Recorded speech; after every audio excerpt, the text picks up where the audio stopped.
Things were going so well for you at Tesla. I remember when you were thinking about leaving. It was incredibly brave because you'd already been promoted multiple times. You were on the rise, and then you decided it was time to leave to start Plug finally. I felt it to my core that this was a problem that needed to be solved and that I was the most qualified person in the world to solve it. There are some people who are born entrepreneurs, and there are some people who I discourage. My guest tonight is not one of those clients. The people that should not are the people who look at entrepreneurship as their path to getting rich. You gotta be all in. My guest tonight is, in fact, intended and then became founder and CEO of Plug. It's actually wild how radically things can change as long as you keep going.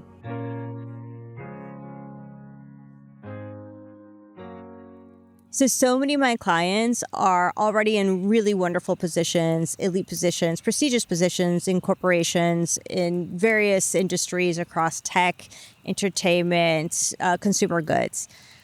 Many of them start thinking that perhaps they should start their own business. They start thinking about becoming a founder, an entrepreneur, sometimes because their family members did it, sometimes because their buddy did it. So we start talking about it. And there are some people who are born entrepreneurs. And there are some people who I discourage from becoming entrepreneurs and instead encourage them to continue up the corporate ladder.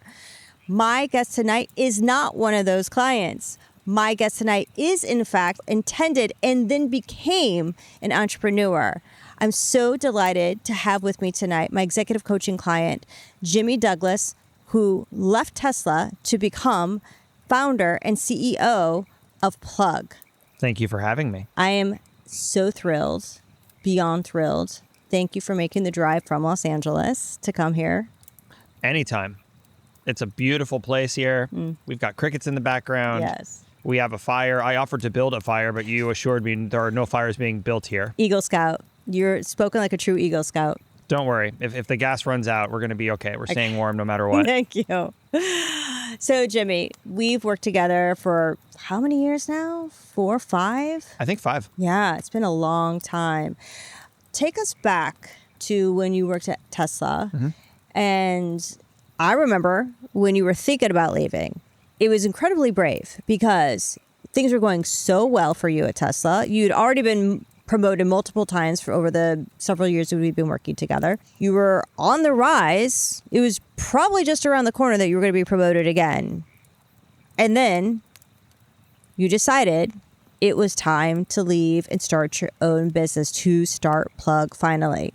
What was the final straw? What made you decide, yep, now's the time? I loved my job.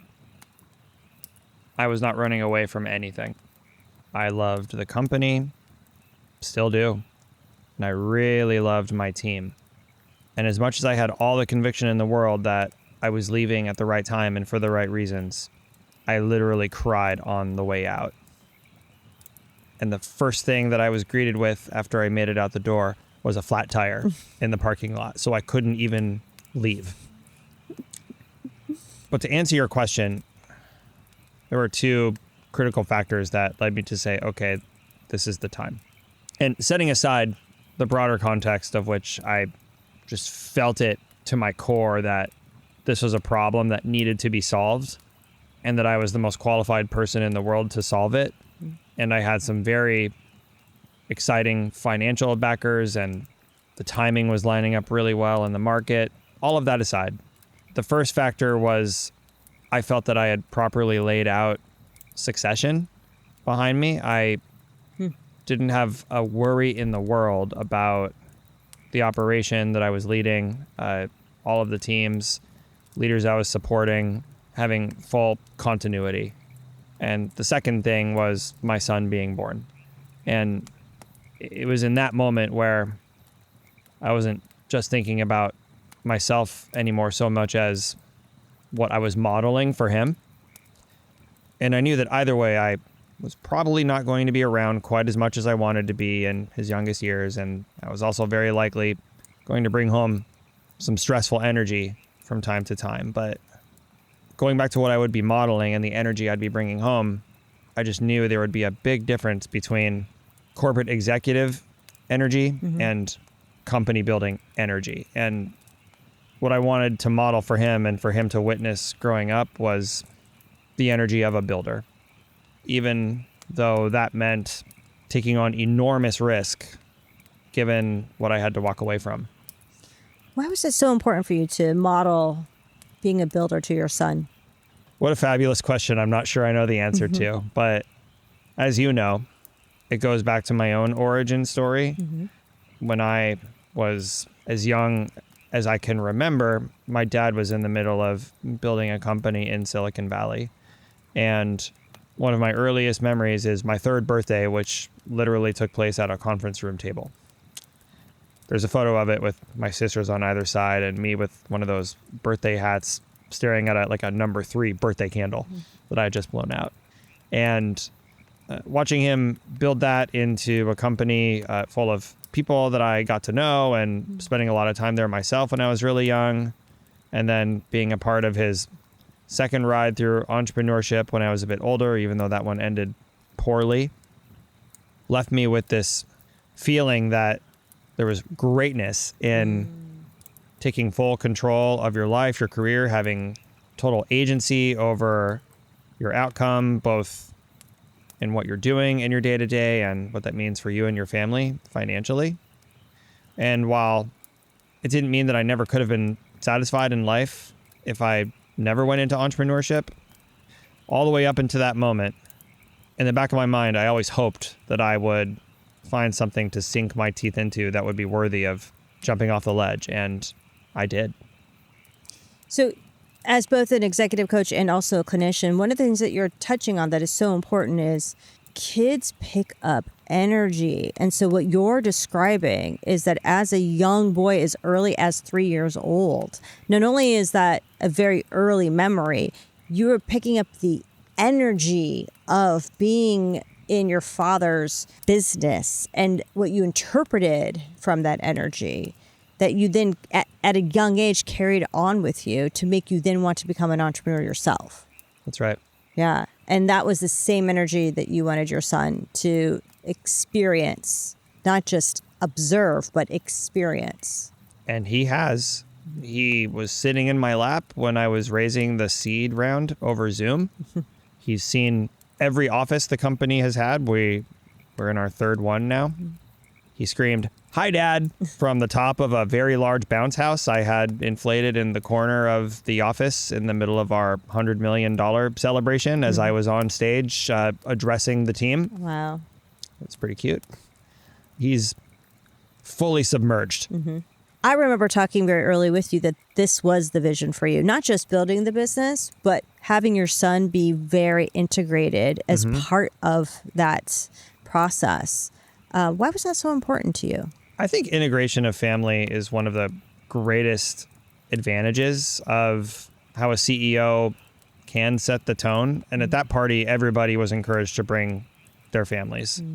Luca was one of, I think, maybe 8 little kids there. Building a startup, and I say building a startup in the context of everybody that works at Plug. There's, I want to say 35 of us now, and I think we're hiring another 15. And make sure to say what Plug is. Let's plug. We call Plug an EV marketplace, but really what we do is we sell used EVs to car dealerships, and we source them from consumers, dealers, automakers, lenders, fleets, and we have a differentiated approach to evaluating their condition and their capability and ultimately their market price. That's all specific to electric vehicles, treating them as an asset that's differentiated from gas cars.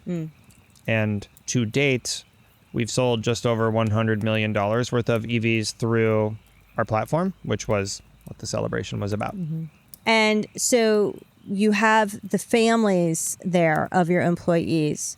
Talk to me about the culture that you're creating, because I know from having been an operator myself, the importance of culture. And one of the things that I love about working with you, in all honesty, is who you are and the importance that you place on creating a culture of innovation, but not forced innovation, more of play. Doing things like human robots, just kind of throwing things against the wall and seeing what sticks. And I know from working at Nickelodeon that was what made Nickelodeon successful when that continued to happen. So when I see you doing those things and then letting employees come with these kind of wild and crazy ideas and encouraging it, that's what brings me such joy about working with you. Well, thank you. And you have your fingerprints all over my life in the form of Ren and Stimpy, Rocco's Modern Life, Doug, Legends of the Hidden Temple. Oh my goodness. All that. I could go on. Are you afraid of the dark? Wow. Yeah. This goes deep. I refer to everybody there as a builder. I don't think I even use the word employee, really, because that's not the stage of company we are. Everybody there, it's a small operation for the volume of transaction that we run. Everybody there is building an airplane while flying it. And if you're a member of a family, it's not just an investment on your part, it's an investment on the family's part too. It's a more demanding job than working at a company that's already earned the right to survive. Pretty much any pre-profit early stage startup is certainly asking you to work for a discount on cash compensation to an extent that makes your children an investor in the form of foregone financial opportunity in the near term.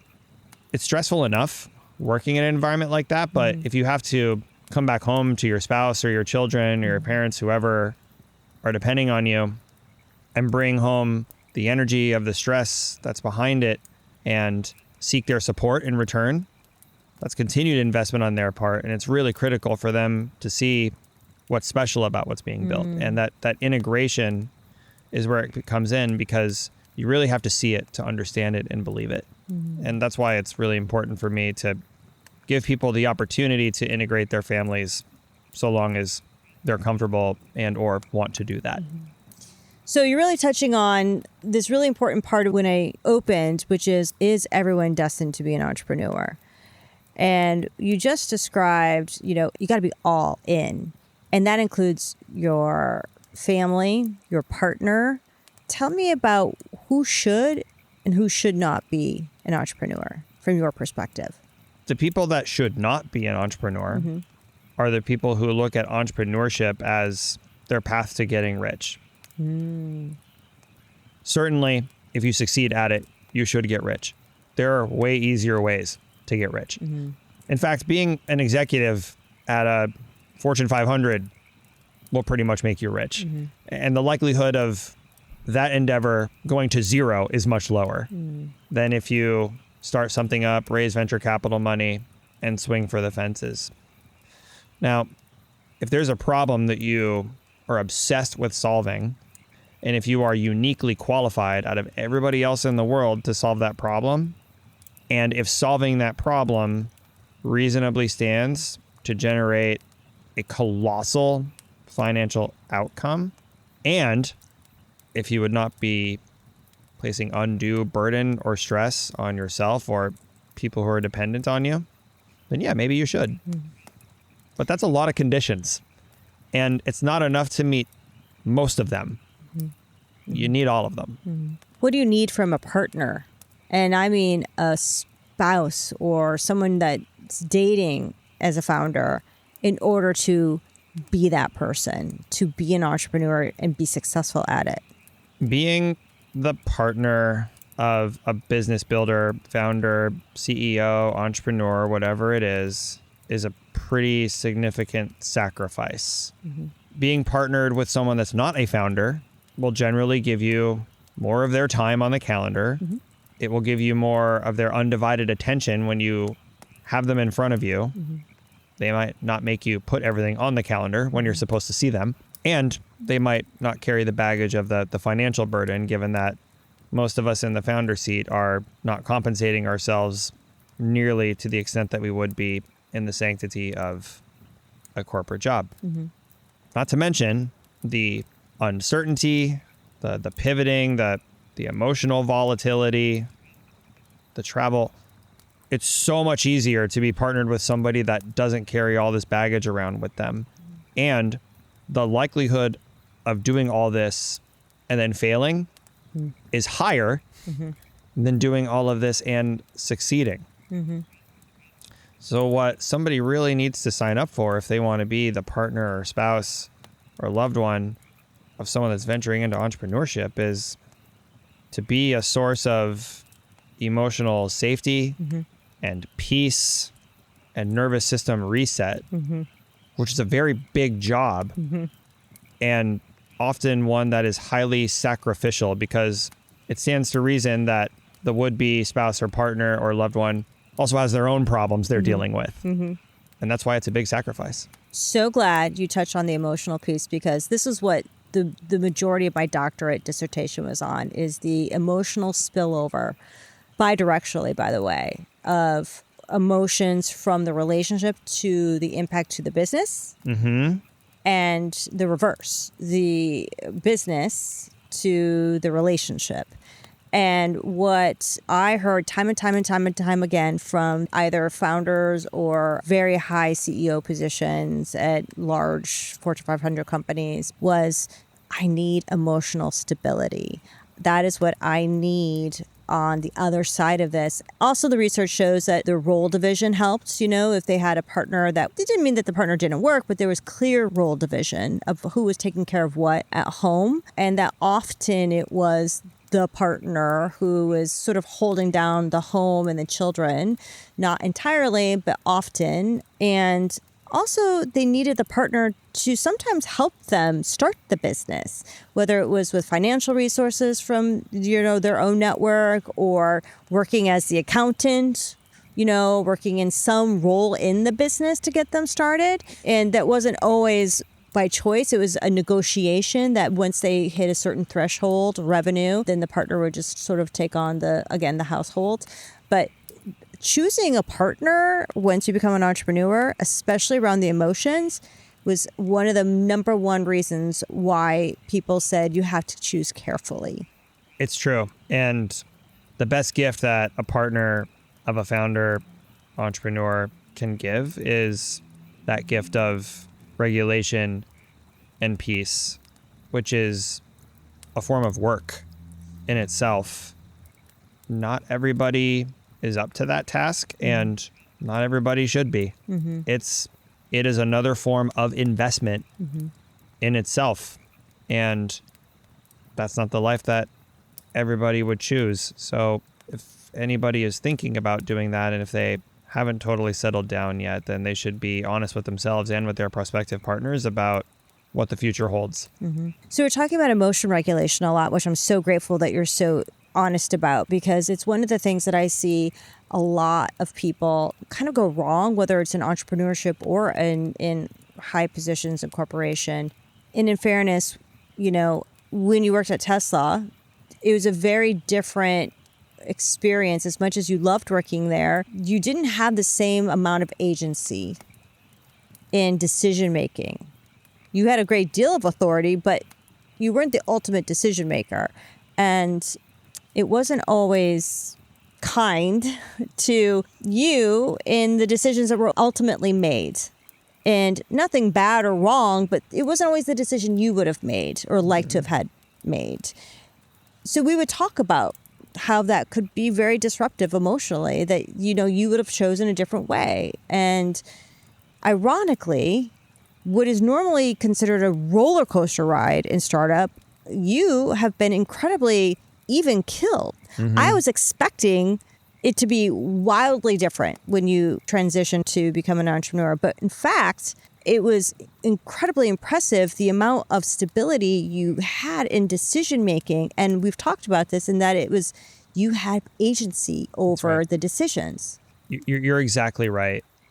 It's interesting. I think one of the things that I learned in my work with you is that in my list of emotional triggers that can create a destabilizing event, the feeling of losing agency seems to be pretty high on that list. And some of my most unregulated moments in conversation with you and inside of Tesla in general were ones where I felt like I did not have agency in an important or highly impactful decision that was impacting my team, our operation, or whatever it was.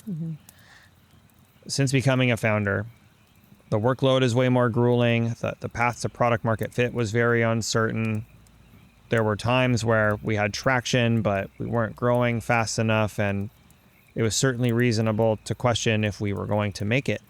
But if we made it or didn't make it, it ultimately came down to my decisions and my judgment. Certainly, I have a team behind me, but the accountability stops with me as the CEO.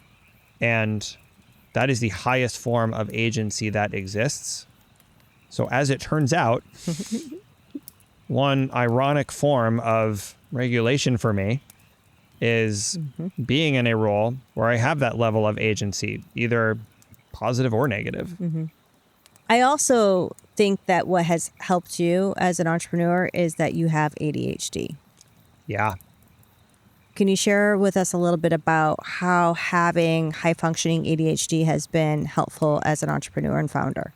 If you're controlling the ADHD and not the other way around, it can definitely be a superpower. There's so much context switching and high frequency activation of excitement and energy from one thing to the next that's required. There are times where you need the ability to buckle down and focus uninterrupted, and that's where having control over the ADHD is the critical step. And I'm certainly not going to claim that I have perfect control over it, but I have quite a bit. When you have to think about marketing and sales and finance and people and strategy and your board and investors and customers, I think my calendar is now scheduled in 20-minute increments. So on a really extreme day, I might have 24 meetings. A normal person would probably be exhausted by that. An ADHD brain sees that calendar and Lights up. it's like a blackjack table. And it's very energizing. Yeah. Thank you for that candor.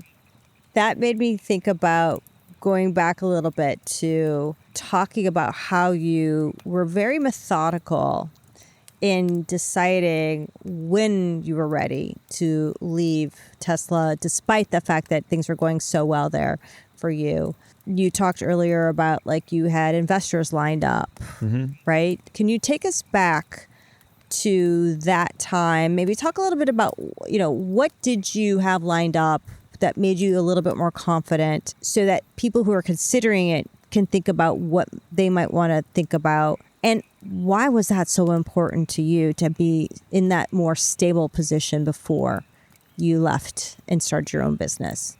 Plug.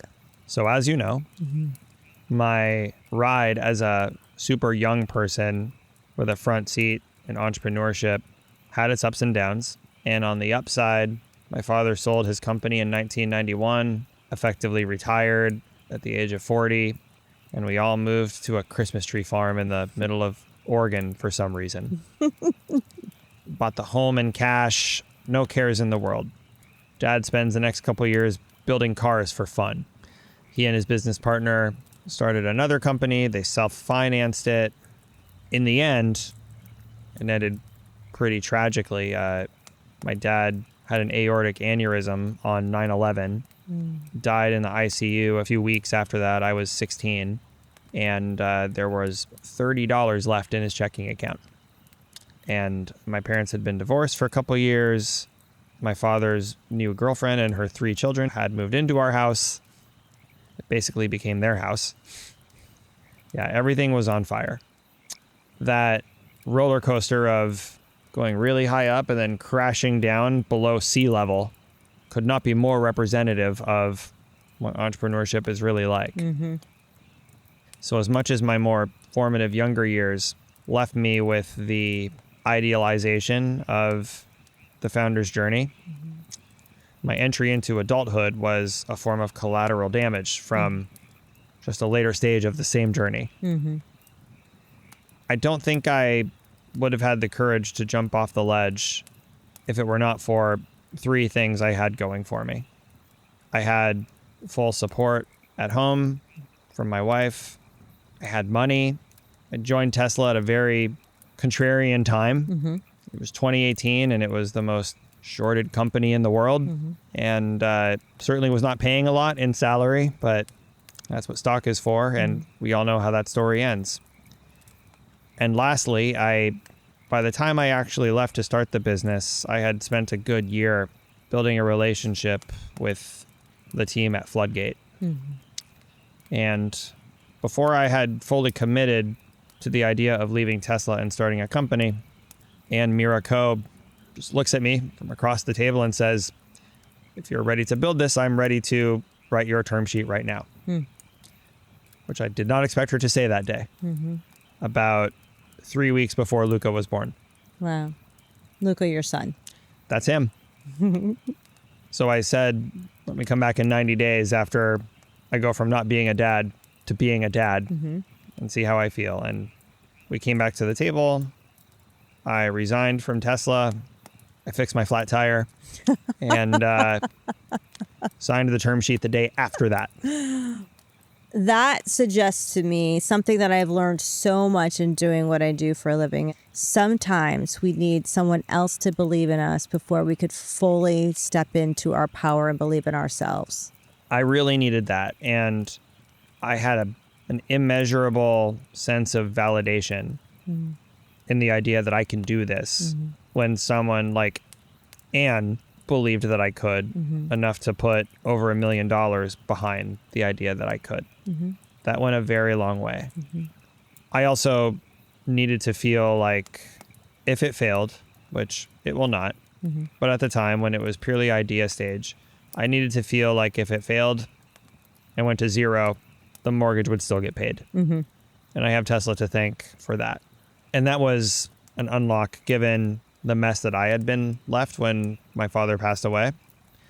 Not only was everything gone by the time he passed away, but he wasn't really honest about how things were going. And none of us knew. We knew the business wasn't doing well. We knew that his health was not great, but didn't think it was existential. Didn't think he would just die when he was 52 years old. So I really needed the combination. I needed the combination of feeling like my family would be taken care of no matter what. And I needed someone like Anne to believe in me before I was fully ready to jump off. Share what feels comfortable for you.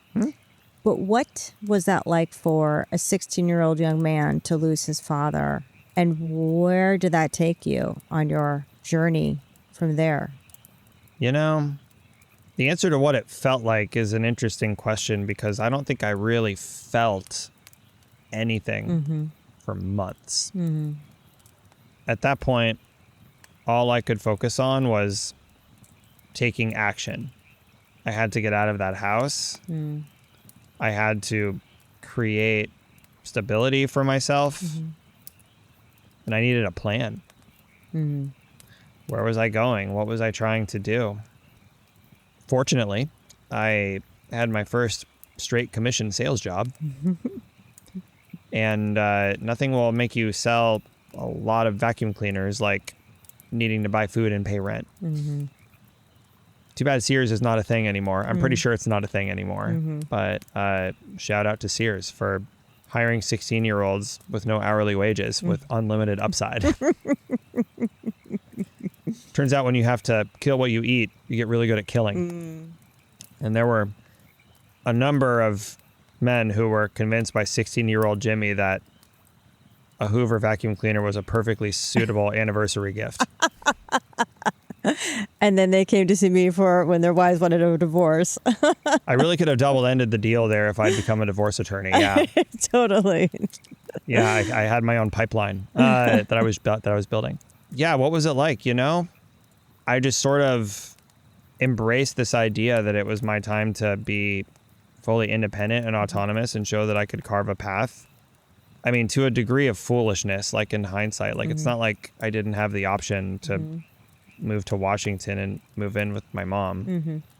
I had plenty of options in front of me, and I got support from friends mostly and family of friends. And for whatever reason, I was very determined to have agency over how all the next steps of my life would go. And I think I over-indexed, maybe even to a fault, on the highest agency version of the story. But that led me to my first job at a car dealership, which turned into a fairly lucrative situation for someone that was full-time in college. I transitioned into a technology startup sales career thereafter, but when I boomeranged back into automotive via joining Tesla, I felt like I had a uniquely well-rounded perspective, having been in traditional automotive and having been in tech startups in that moment in Tesla's time. So the path all sort of ties together when you zoom out and look at the whole thing. For sure. Gosh, there are a couple of ways I want to go with this. So one is I find in doing what I do for a living, it's fascinating how traumatic events like losing a father at 16, even if you didn't feel it for a while, can be our greatest forcing function for becoming our greatest version of ourselves. Talk about turning your pain into purpose. And oftentimes it can come from a place of survival, which is what you just described. We turn our productivity into our worth, our value, and our means for not just surviving financially, but for feeling lovable and worthy. So guilty. And I see it time and time again with my clients. And so, again, it is this really interesting dynamic in family systems where when one of the child becomes the parentified, deeply responsible one to make sure that they are okay by making sure everyone else is okay or by pursuing greatness. Can you share a little bit more about that path for you? I think I definitely fit the description. I think one of the areas of, honestly, personal development I still have is that I probably subconsciously believe that people in my life or people that I meet need to know career-related things about me before I'm going to be inherently interesting or lovable to them. I know that I occasionally act in ways that would be reflective of that belief. And being a founder is so all-encompassing. Sometimes there isn't that much else for me to talk about. Somebody asked me the other day, like, who's your favorite sports team? And I was like, I don't have one. Yeah. She's like, who's your favorite band? Let me go back and look at my Spotify that I've been passively ingesting via algorithm for several years and report back to you on the data. I have no idea. It's all encompassing, but at the same time has become part of my identity, largely due to that form of wounding that you're describing. Yeah. Thank you for that candor. And I think that's one of my favorite things about working with you is your willingness to be vulnerable and share more openly like that. You know, June is Men's Mental Health Month. And just even acknowledging that. I was at a conference recently it was a talk panel in San Francisco, and it was with venture capitalists and founders. And it was predominantly men in the room. But even still today, when I raised my hand and talked about, like, you know, should you get a marriage therapist preventatively if you're going to start a business? Because it's so encompassing and because you need that emotional support, because I know what I see in my practice and what I researched for my doctorate. And they were very guarded about that. It was like, well, you know, if you need one. So your willingness to even acknowledge, you know, more deeply where some of these insecurities come from and sit in the seat that you sit in as a venture-backed business CEO, founder, is incredibly brave. Why do you share like that? Thank you. I think the reason I share in the way that I do is because the universe has rewarded me for it. I think even raising this most recent round, which, as you know, was a $20 million Series A, led by Lightspeed Venture Partners, they got to know me quickly, pretty intimately as a human, and certainly they dug very deep into the business, did all kinds of due diligence, spoke with numerous customers, past investors, potential competitors. They have a very deep understanding of what we've done so far and where it's going. But honestly, even at this stage, investors are betting on the founders. And if you're in their position, if you're a venture capitalist, you're investing other people's money. You have a fiduciary duty to have defensibility around the investment on paper, but you can have all the paper defensibility in the world. You have to trust your intuition as well. And these are smart people. They get pitched constantly all day, every day. They know what authenticity smells like. Yeah. Looks like. Yeah. Sounds like. Yeah. And then it doesn't stop there. It's the people that you hire. It's the enterprise customers. It's the families of your team and your customers in some cases. I do believe that the deeper you get into this and the higher the stakes become, authenticity, which inherently must include vulnerability unless you're an invulnerable human, and I've never met a single one of those. It's a form of currency. A highly valuable one. Some people, and I would argue predominantly men, but people in general, are worried that vulnerability equals weakness. Talk about vulnerability in business. It sounds like you refute that idea that vulnerability is weakness, but I encourage you to explore more.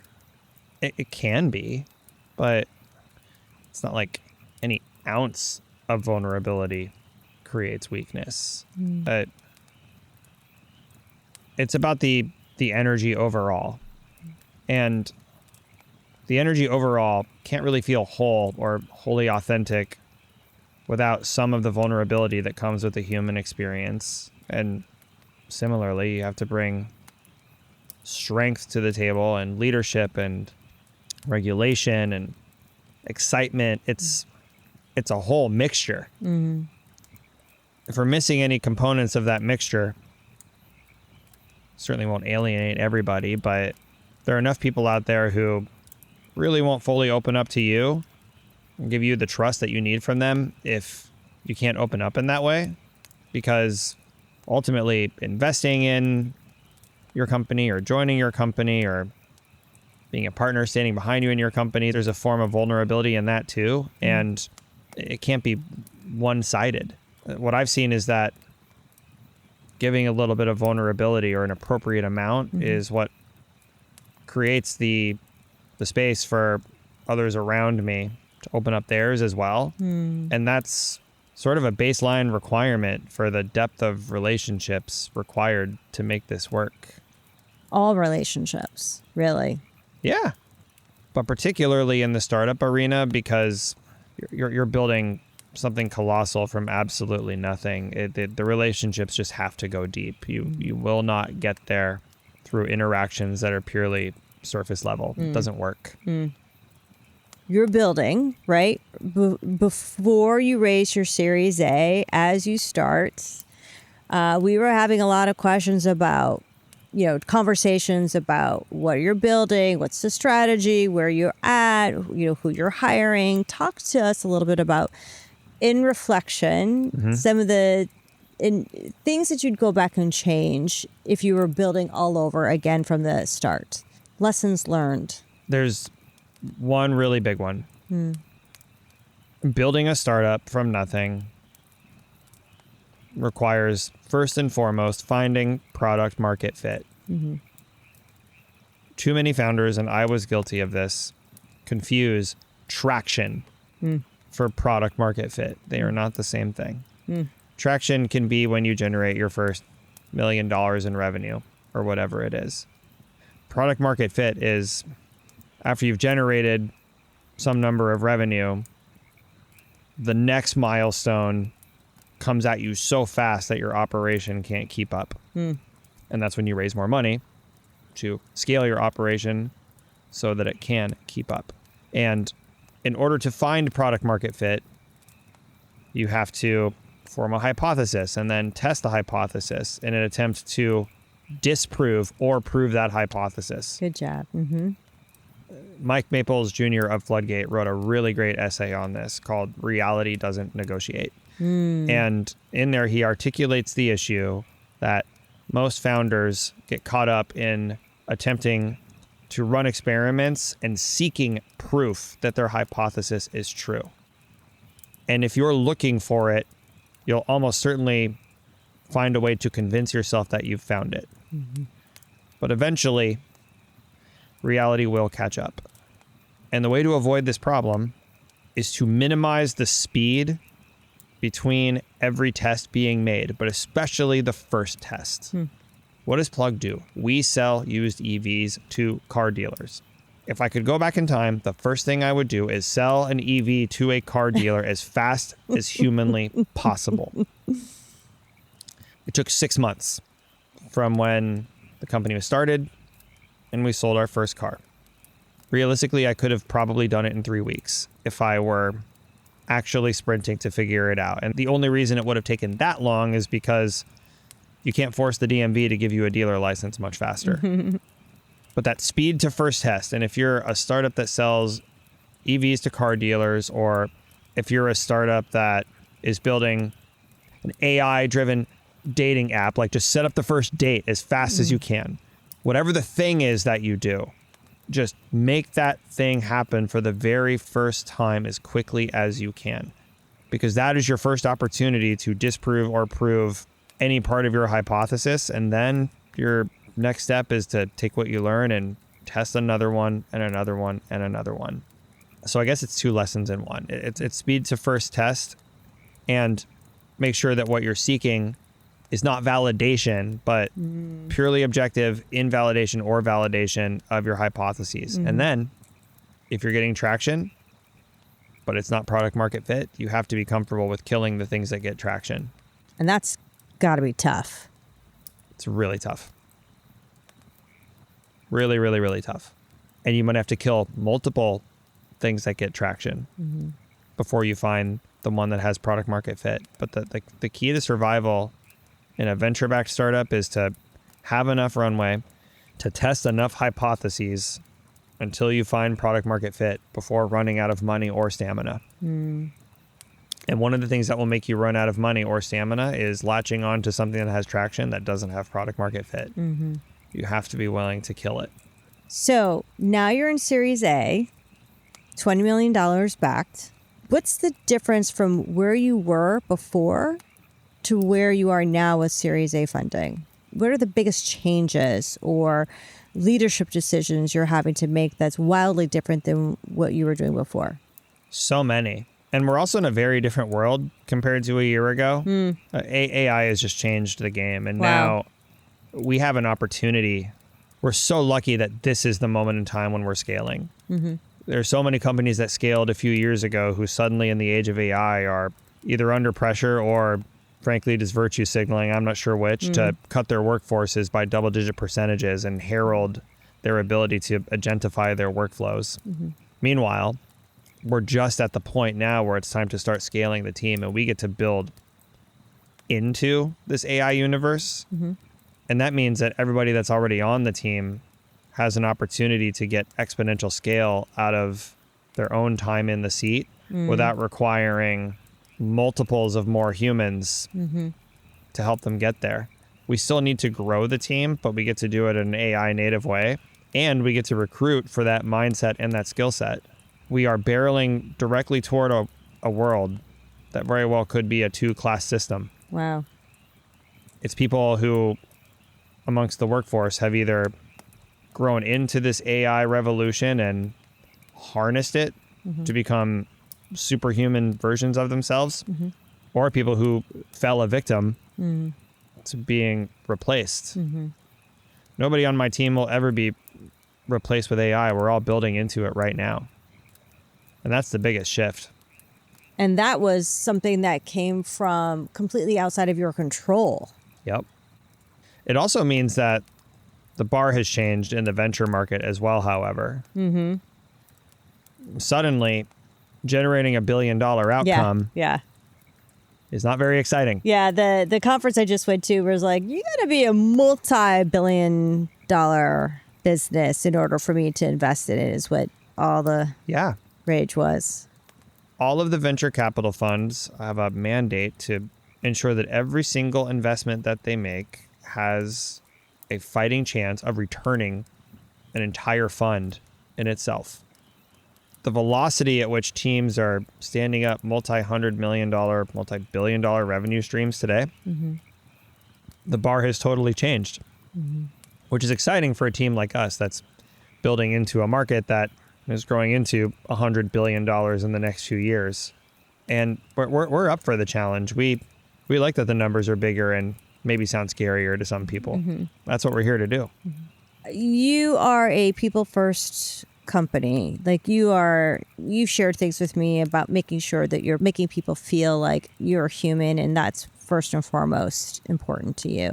But what are some of the mistakes that you've learned from in terms of how to hire for the right seat, the right button seat? You know, it's interesting. We've been talking a lot about emotional regulation, and we're hiring for an executive level role right now. And there was a candidate that we met very recently who, from a hard skill qualification standpoint, performed very well in their evaluation. And the hiring manager was pretty excited about this person. But when I think about executive presence, not just in their own ability to manage up to me or manage members of their team, I think about the message it sends to everybody else in the company that wants to be at that level. If that person is not carrying themselves as someone that is very solidly rooted, learning what I've learned in my professional journey and a lot of the work I've done with you, the energy at the leadership level will set the tone for everything. I could not agree more. Not only from working in corporate, but then when I was working as an executive in startup, and there were times where I was the buffer.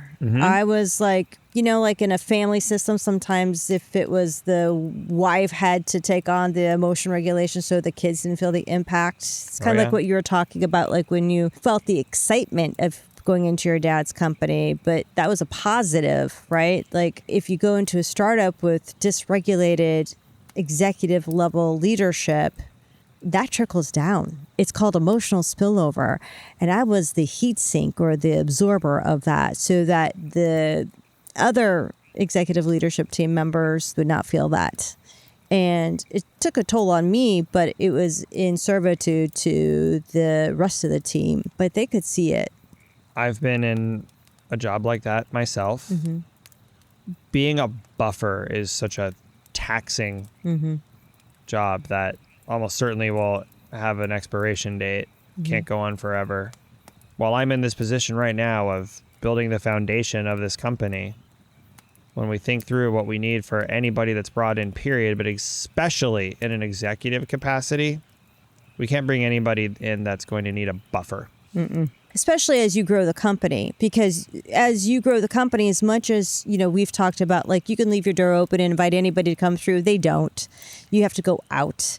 But you're growing and growing. More bodies mean you're not going to be able to touch every single person as frequently as you probably would like. So you have to give over a lot of trust to the kind of leadership that Jimmy Douglas expects. Nothing helps me sleep better at night knowing that I have leaders who represent the company in a way that I can be very proud and comfortable with. And the moment I feel doubt about that in any one single person, the sleep quality deteriorates. And from my experience, those moments, which are often activated by intuition, are almost never wrong. So listen to your intuition. As inconvenient as it can be at times, it's there for a reason. Yeah. Some people, not you, and especially in business, but some people misinterpret intuition from a trauma response. And so that's actually one of the skills that I try to help people with, which is, yes, gut reactions, pay attention to that, pay attention to what that is, but where is that coming from? Get curious. Ask yourself questions. Is this a trauma response your anxiety coming up and you're being pulled to something that's familiar, even though it's not good for you? Or is this, ooh, my gut says this, and then let me just go check. Let me pull up the data to test and then run with the gut or the instinct. Well, that's the key, right? Like, I wouldn't say that I'm so good that I never confuse intuition for trauma response. I do think that happens to me on occasion, but I have been humbled by data enough times that before taking any sort of drastic or irreversible action, I like to think I let data speak first. And also, it's just a really valuable skill set to learn how to just pause when you feel the impulse to take an action quickly upon interaction with intuition or trauma response, because that can solve a lot of problems too. I call that the yellow light moment. Yep. That's another aspect of the importance behind regulation, because in a state of dysregulation, I don't think there are any yellow lights. I think green just means go. You just put the pedal to the metal. Often not for the better. Yeah, exactly. Car crash waiting to happen. What did Founding Plug teach you about yourself under pressure? I'd say the biggest lesson about working under pressure since founding the company is how much more fuel there really is in the tank, even when you think it's totally empty. There was a period where I really felt like I was on empty. Energetically? Energy, hope, really everything that you need to keep going. And it wasn't days or weeks, it was months that went by thereafter before we hit several breakthroughs, which then just started kind of raining in succession. It's actually wild how radically things can change as long as you keep going.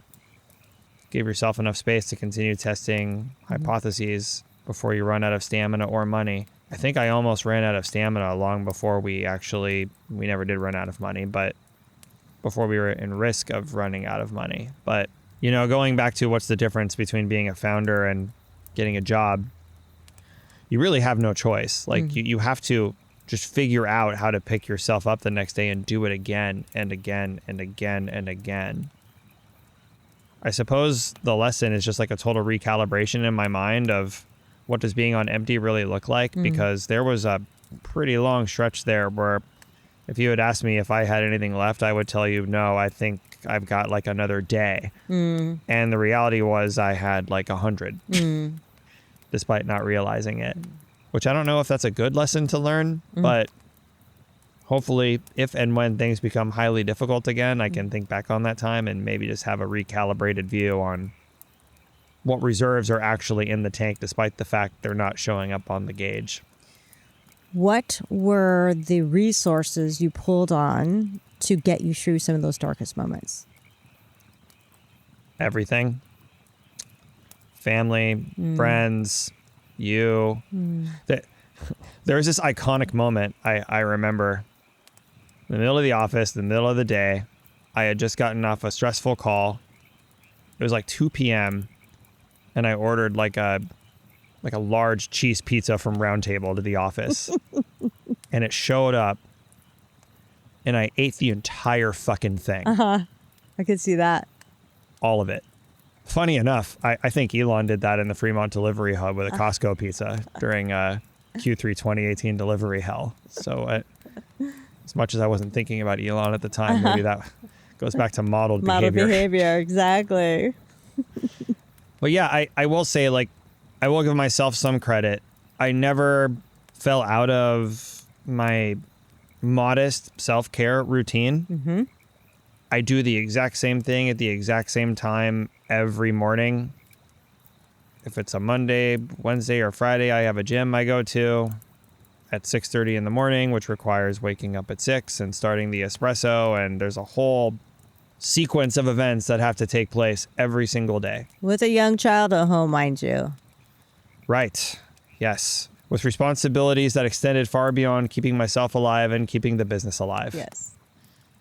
And I think my freakish attention to that stemmed from what I saw my father did, which was sort of the opposite. And he engaged in the form of self-sacrifice you see people do. And they just assume that they can brute force their way through life like they're some kind of ox and take care of the business, the family, everybody but themselves, and then worry about themselves later. Mm-hmm. And then they drop dead, and then they will take care of nobody. Mm-hmm. And I would not let that be me. Mm-hmm.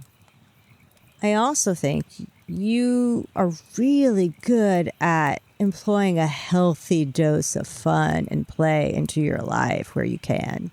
Yeah, I like having a good time. Mm-hmm. I still think I need more of it. Mm-hmm.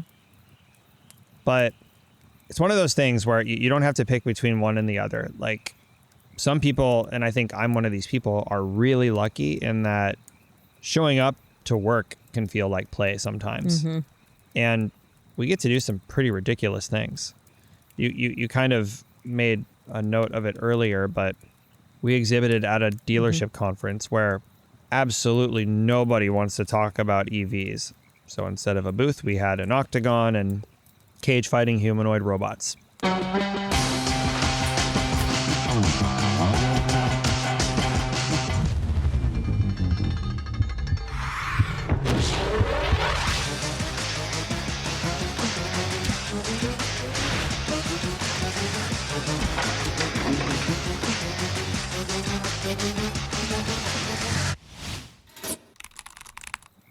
There's no greater form of play as an adult than spending a six-figure sum on hosting a robotic cage fight in the middle of a conference where that is the last thing on earth any of these people would expect to see. Mm-hmm.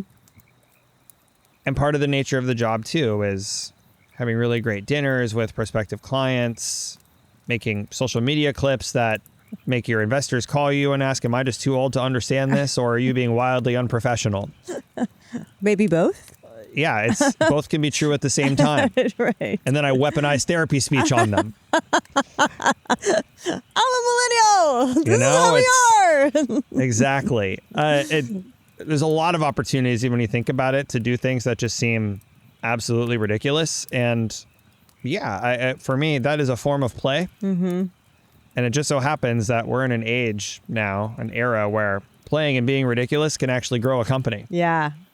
It certainly did at Nickelodeon. That's how, when it was what it was, the number one kids network, when I started, it was exactly that. They just literally threw slime against a wall. How did they come up with SpongeBob? You know, it was Steve Hillenberg, and he just had the idea. And it was like, okay, let's go with that. I want to go camping in the woods with Steve. No doubt, right? No doubt. Yeah, pretty prolific. Man. Those are the times. And that's work that I didn't have to do the work, so I can only speculate. But I have to imagine there were moments where that felt like play. Oh, a lot of play, right? I mean, the ironic thing is everyone's like, that job sounds like it was so fun. And it certainly had its moments. Working for MTV Networks absolutely had its moments. I had my friend Travis on, who is a HR expert, cultural expert. And we were just like, it was like the best job to have after college. It was like the college after college job. And we were like pitching Jackass, you know, like that Unreal. Was pretty cool. But even though it was kids network, it was still a business. Mm-hmm. And people forget, like, you still gotta like be the adult in the room. So I think it's pretty interesting that your investors ask that question. For the person who doesn't have the same experience that you have with investors, how do you handle those moments when they're literally questioning your decision making? I think that's a great question. And the first thing I would say is somebody asking a question does not mean they are questioning you. I think it's important for me to say that because I ask a lot of questions all the time. And I think that people who don't know me very well assume that my question is either a leading question to an answer that I've predetermined or it's a reflection of me questioning their judgment. A lot of it is a seek to understand form of questioning. In fact, basically all of it. Mm-hmm. And I assume positive intent by default. I don't have a single investor who I wouldn't welcome them asking a question like that. And that's a very freeing feeling. Ultimately, these are people who put their own reputations and their careers on the line for me, for the company, sure, but it's ultimately founder bets is what they're generally making. And none of them did that hastily. We've all built pretty deep relationships with each other, and there's a lot of trust there. So when I get a question that could lead us down a road of potential contention, I stay pretty grounded and optimistic, and I can't think of a single situation where it's gone badly. Yeah, so you trust intentions that they're asking because they want you to do well. So they have to ask these questions and probe a little bit. But one of the things that you just said is one of the things that I work with a lot of clients on, but you just came knowing this. I call it above the line. It is staying in the state of curiosity that allows you to truly innovate and be free to play. It's when we go below the line where we start hoarding resources, or we start, panicking and coming up with thoughts that start feeding into anxiety about what is going to happen.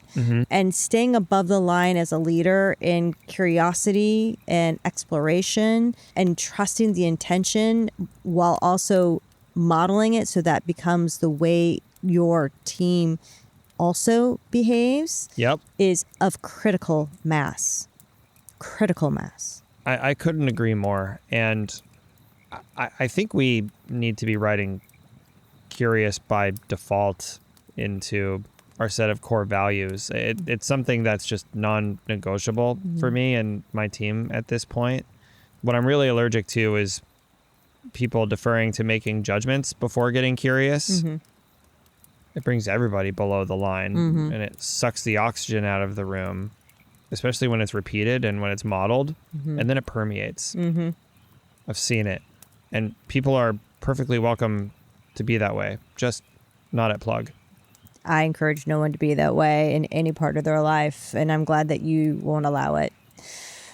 Speaking of investors, have there ever been any challenges where you decided, I don't think I want that person to be an investor? Not once they became an investor, but as you were looking to raise money. Oh, yeah, plenty. Yeah. What are some of those reasons? When I was raising our Series A, I pitched 73 venture capital firms. Oh. It was right in the thick of an anti-EV hype cycle. Oh. Right after the Inflation Reduction Act tax credits had been eradicated, and new EV sales rode a really high from a demand pull forward to capture the credits and then fell off a cliff. And it would shock you how many investors I met who let in with judgment, not curiosity, about where the EV market and the used EV market was going. Now, I'm probably in the top 3 most qualified people in the world to talk about that. Prior to Plug, I ran the largest used EV operation in the world. So when I got on calls and was met with some proclamations or judgment about this market from someone that had studied it for exactly 10 seconds, it was a pretty good leading indicator for where the conversation would end.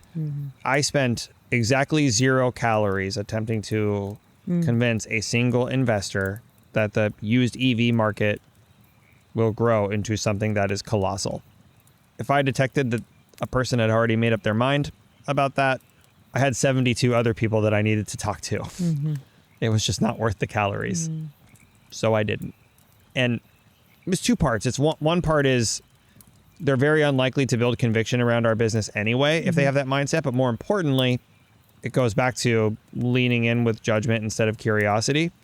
And that's just a bad indicator of what it's going to be like to work with a person.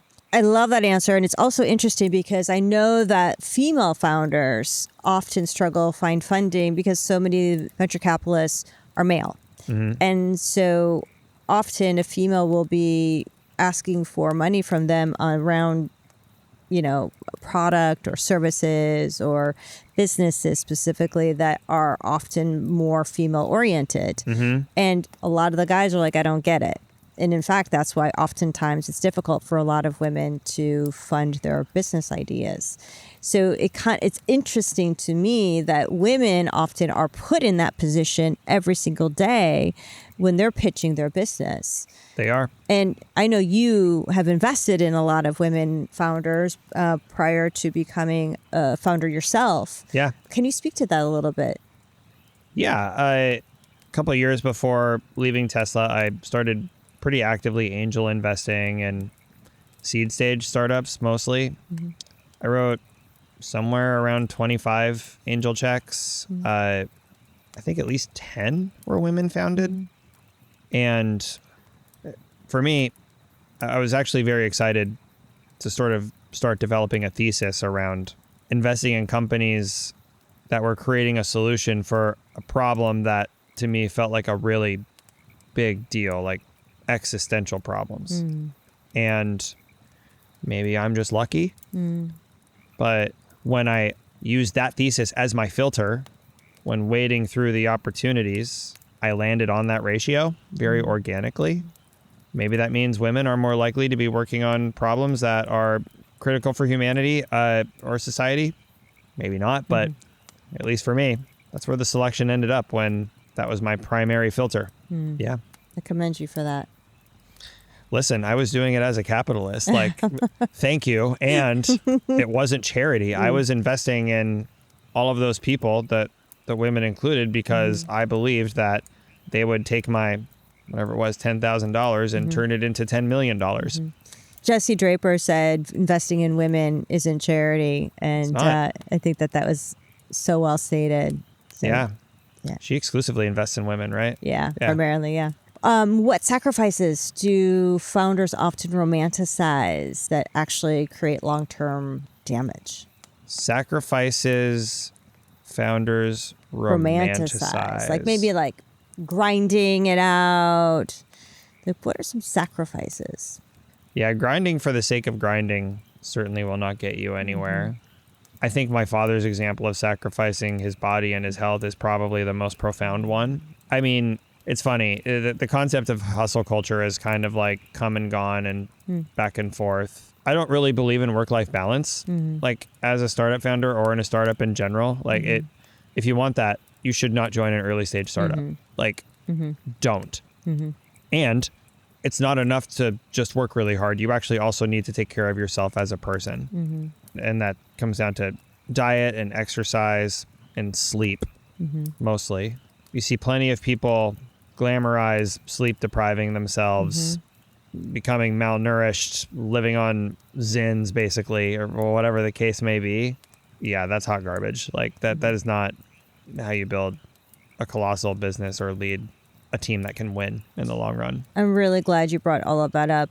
In particular, sleep, because it's one of the biggest issues that I see a lot of my clients come in with. And it's interesting because, as we talked about how like having agency was so important to you, and where you have now that you have so much more agency in your role as a founder, and less so when you were an executive at Tesla, though you still had authority, the agency for ultimate decision making wasn't always in your control. And I see that with a lot of my clients that are in the C-suite for a corporation, that they really suffer from sleep deprivation. And what I know as a clinician is sleep deprivation actually also increases your chances of developing depression, not to mention other, heart health issues like and autoimmune disorders like diabetes, etc. over the long run. So I'm curious from your perspective, having been both an executive at a company where you have less agency over your decisions, and then now as a founder, how did you navigate sleep? Because you're carrying a lot of responsibility, first as an executive at a corporation, but now carrying an entire team on your back and your family and investors' money. Yep. How do you sleep at night?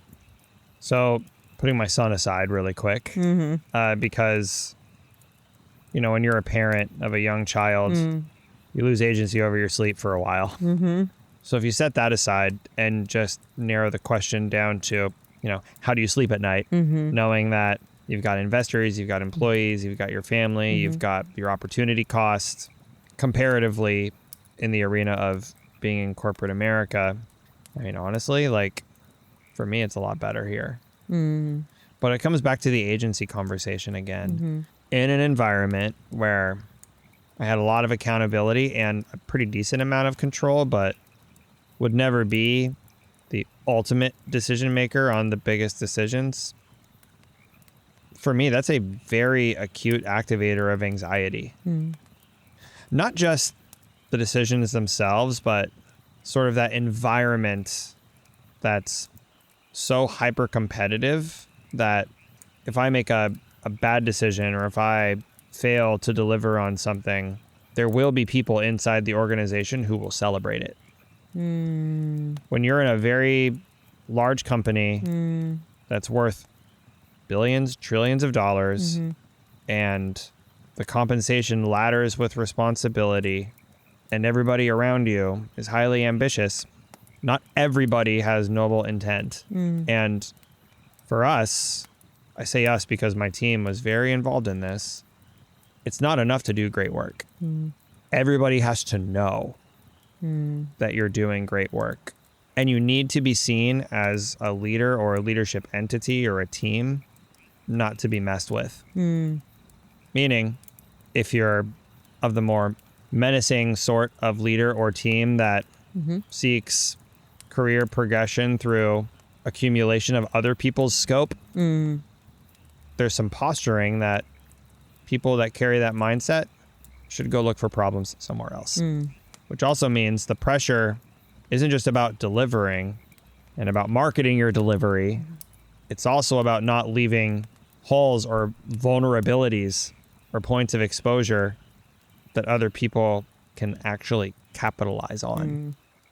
That's the really toxic component of corporate America that people talk about a little bit, but maybe not enough. And at a highly prestigious company, like where I was, where you've got graduates from every Ivy coming in who are hyper intelligent, hyper competitive, and sometimes driven heavily by ego, you can spend an inordinate percentage of your calories just keeping your team focused on the real work rather than managing optics. Could not agree more, especially having lived and worked in that environment. Once it became like that, it's so unfortunate. That's really when companies start nosediving. And which brings me to my next question. One of the things that's most important for me when I'm working with people like yourself or other CEOs is, how do you manage healthy conflict in your organization? Because good conflict equals good innovation. A lot of founders and CEOs do not know how to facilitate healthy conflict. I'm actually trying to get better at this right now. In fact, it's funny you mentioned I'm planning an executive offsite, and I explicitly asked for this topic. I'll tell you what I know now. One of the aspects of my leadership is that I can carry around and speak with a lot of conviction about things, oftentimes very quickly. And without healthy conflict from my team around me, who I respect and trust, every now and then it would probably take us down paths that we shouldn't. So I do what I can to recruit people who are extremely smart, qualified, willing to raise their hand and say, yeah, great, Jimmy, what if we don't do that? In a respectful but reasonable way. And I do what I can to remind people that they're not just invited to do that. It's actually an expectation that they do that. And it's not okay to not do that if they see something that I don't see. And I think that's a good start. Where it falls short compared to what I'd like to see is most of those scenarios happen in pretty small closed door settings. And it means that we miss out on the opportunity to model it for everybody else. Yeah. Which doesn't mean it never gets modeled for everybody else, because certainly, hopefully, I'm doing that and then members of my team are doing that with their teams and it's making their way down. But what I'd really like to find is an opportunity for the whole company to occasionally witness how I navigate healthy conflict when a member of my own team is proposing a counterpoint to what I'm offering, which happens reasonably often. And sometimes I reverse course and sometimes I double down and believe that I have it right, even on the other side of conflict. I think that's really great. I also, though, think it's important to talk about how do you manage, like in a team meeting, right? Where with your executive leadership team, you're pitching out ideas. You're talking about like you expect people to push back on you. But how do you create a culture such that people aren't afraid to propose sort of off the wall ideas so that not just that you're not going to push back, but that other members of the team aren't going to push back on the other members in a way that feels like embarrassing or that they're being shut down or that they're stupid for thinking off the wall? Well, a lot of our ideas are pretty unhinged. So I think we're probably in a more healthy spot in that category than like the average company. The cage fighting robots example is probably not the most unhinged, but because I had some pretty unhinged ideas. But one member of my team said, "Hey, at this next conference, what if we just give away a car?" You know what? We're doing it. Like it actually, yeah. Like when I think about, it's actually so much cheaper to give away a car than a human robot. Than do other things that we've done. But to conference organizers, it's a very large conference, by the way. They were just like, their minds were melting. They were like, no one has ever done anything like this. And we were like, really? It actually seems kind of simple. Like got a automotive conference, but yeah, great. I don't know why, but I do believe that we kind of excel in this category. And maybe it's just because we are developing a track record for things that seem kind of crazy. We came up with a new promotional item. It's a scented candle, and the scent is called Thermal Event. And for those who don't study EVs, that's the nice term for an electric vehicle battery fire.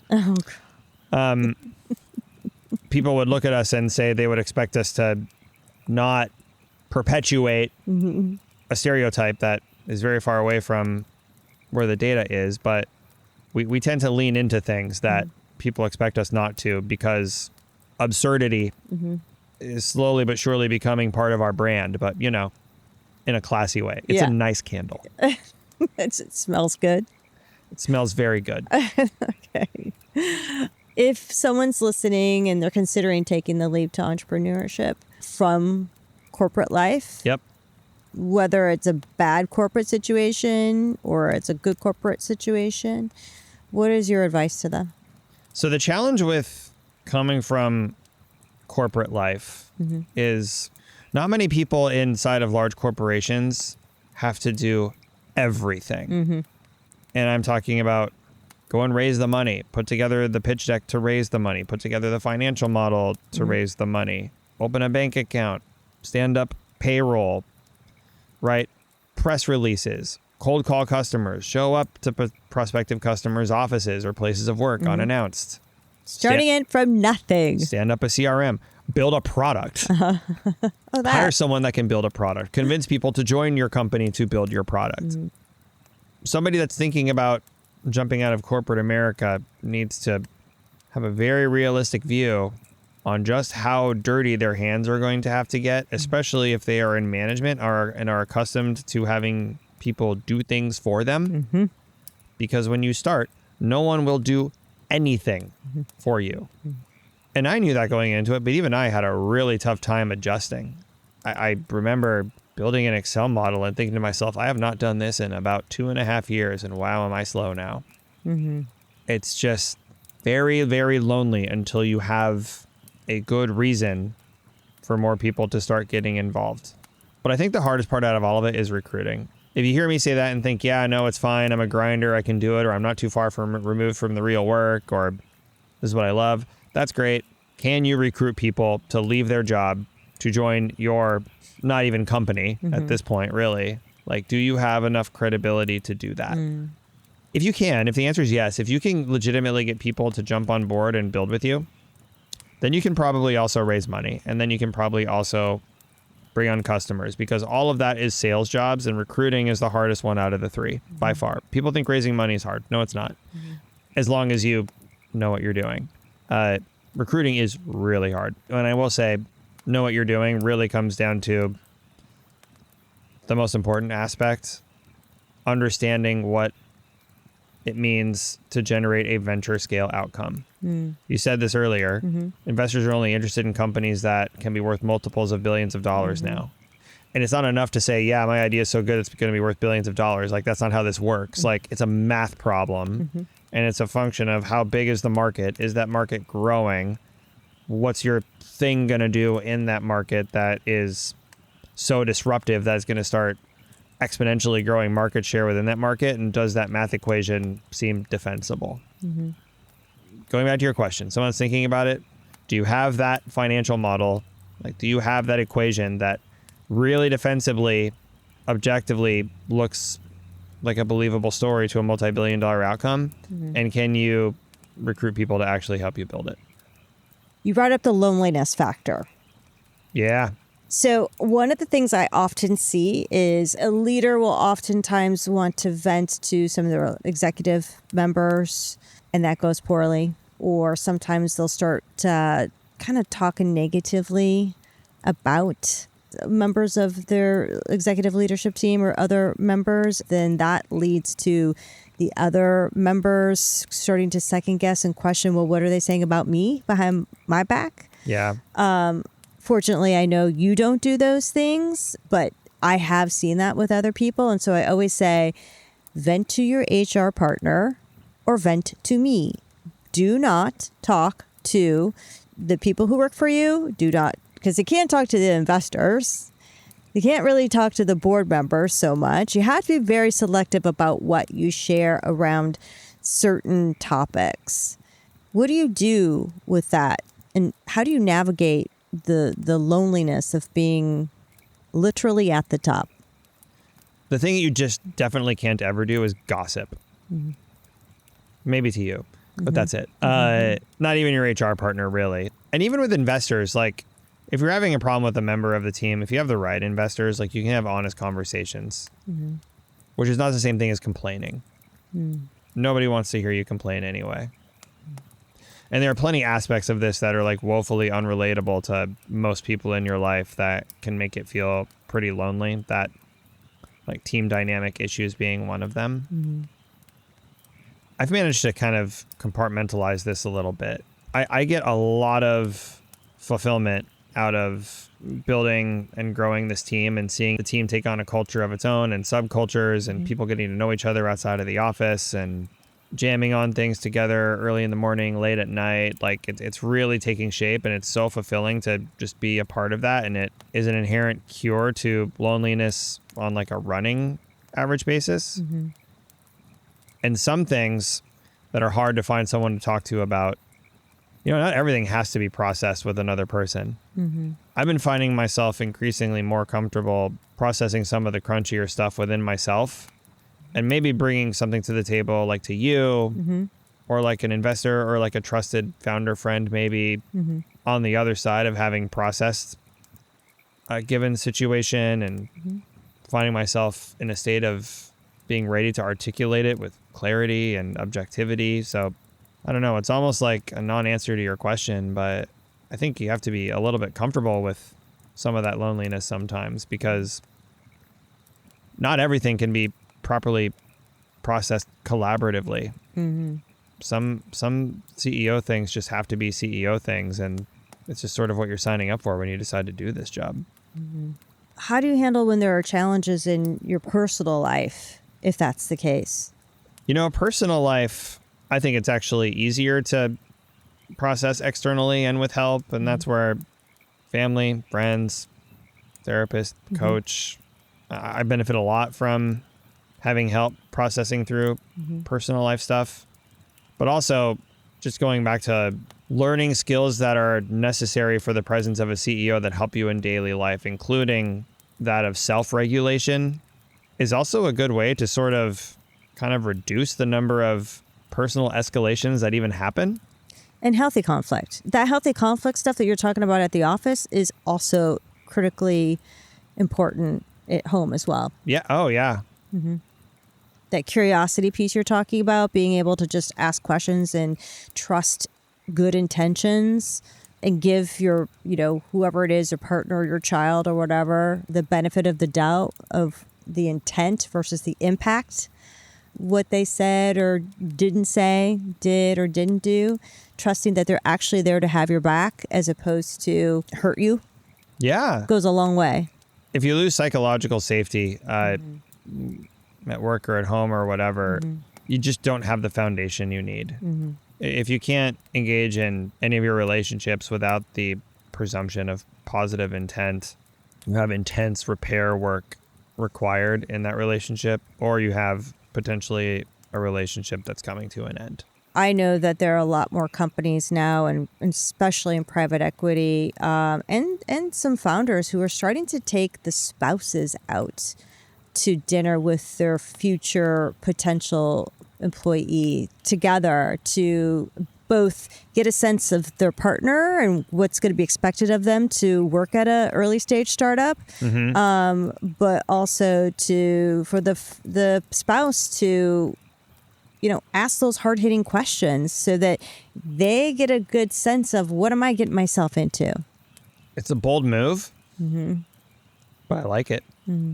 Yeah, it's an interesting position to put a spouse into, because it's the potential for the feeling of like a power dynamic or like a high stakes, like interaction, first impressions, awkwardness, all that. But if it works for people, then I say do it. Okay, Mike, final question. All right. You watched your dad struggle as an entrepreneur, but you became one anyway. Oops. When you really zoom out, do you think this journey is about building a company or about healing a childhood story? Am I finishing a unfinished job? I have a feeling I won't know the answer to that question for a long time. Of course, I founded Plug because it's a generational opportunity and I'm the most qualified person in the world to have started it. And that I fully believe. But that doesn't mean that I had to do it. And it's also true that my father was my inspiration in entrepreneurship, and the kick off the ledge that I had was activated by my own son being born. So there's a lot of ingredients for the recipe of what you just articulated. At least a large part of this is me showing up with some unfinished business. Sorry for weaponizing therapy speak, but maybe both are just true at the same time. And that's probably the honest answer. I am so honored and delighted to have had you here for the very reasons that I knew how you would show up, with candor, depth, and insight. Thank you so much for joining me tonight in the Meaning We Make. Thank you for having me here. It's an honor for me. And man, I really love all the crickets here. Maybe there is a slower pace in your future.